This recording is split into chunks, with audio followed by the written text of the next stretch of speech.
We see that support in your steadfast commitment to provide Israel with the tools we need to defend ourselves. We see that support in the clear message you've sent our enemies not to test our resolve, and in the 2 American carrier battle groups that you sent to the region to back up those words with action. But above all, Mr. President, the world sees that support and the moral clarity that you have demonstrated from the moment Israel was attacked. You've rightly drawn a clear line between the forces of civilization and the forces of barbarism. You describe what Hamas did as sheer evil. It is exactly that. Hamas murdered children in front of their parents and parents in front of their children. They burnt people alive. They raped and murdered women. They beheaded soldiers. They searched for the secret hiding places where parents hid their children. And just imagine, Mr. President, the fear and the panic of those little children in their last moments as the monsters found out their hiding places. Hamas kidnapped women, children, elderly, Holocaust survivors. I know you share our outrage on this, and I know you share our determination to bring these people back.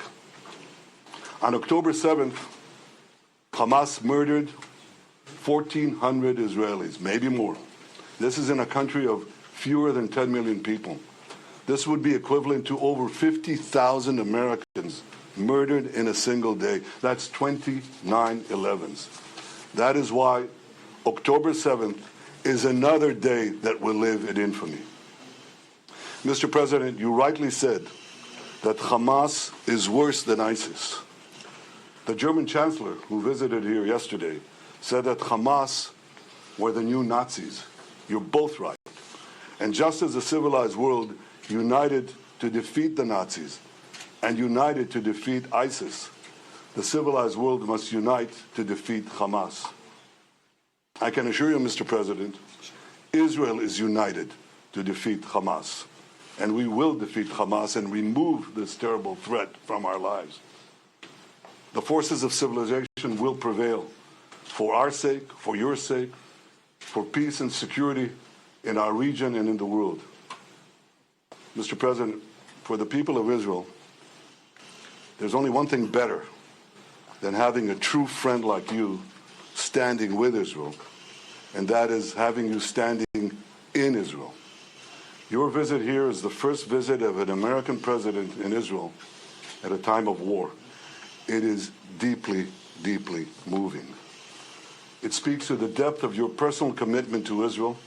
It speaks to the depth of your personal commitment to the future of the Jewish people and the one and only Jewish state. So I know I speak for all the people of Israel when I say, thank you, Mr. President. Thank you for standing with Israel today, tomorrow, and always. Mr. Prime Minister, thank you very much. Look, folks, I wanted to be here today for a simple reason. I wanted the people of Israel, the people of the world, to know where the United States stands. I've had my great Secretary of State here. He's been here for a lot, but I wanted to personally come and make that clear. Terrorist group Hamas has slaughtered, as has been pointed out, over 1,300 people. And it is not hyperbole to suggest slaughtered, and including 31 Americans as part of that. And they've taken scores of people hostage, including children. You said, imagine what those children hiding from Hamas were thinking. It's beyond my comprehension to be able to imagine what they're thinking. Beyond my comprehension. They're committed evils that and atrocities that make ISIS look somewhat more rational. You know, Americans are grieving with you. They really are. And Americans are worried. Americans are worried because we know this is not an easy field to navigate, what you have to do.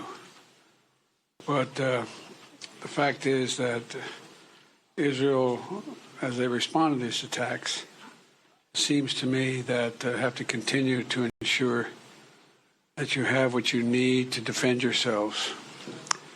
And we're going to make sure that occurs, as you know. And we have to also bear in mind that Hamas does not represent all the Palestinian people. And it has brought them only suffering. You know, years ago, I asked the Secretary of State when he and I were working in the Senate to write something for him, and he said, he wrote a line that I think is appropriate. He said, it's not, we lead, not just, well, I won't go into it. I'll wait later. I'm taking too much time. But the point is this, that I was deeply saddened and outraged by the explosion at the hospital in Gaza yesterday. And based on what I've seen, it appears as though it was done by the other team, not you. But there's a lot of people out there not sure. So we've got to overcome a lot of things. And it also means encouraging life-saving capacity to help the Palestinians who are innocent, caught in the middle of this.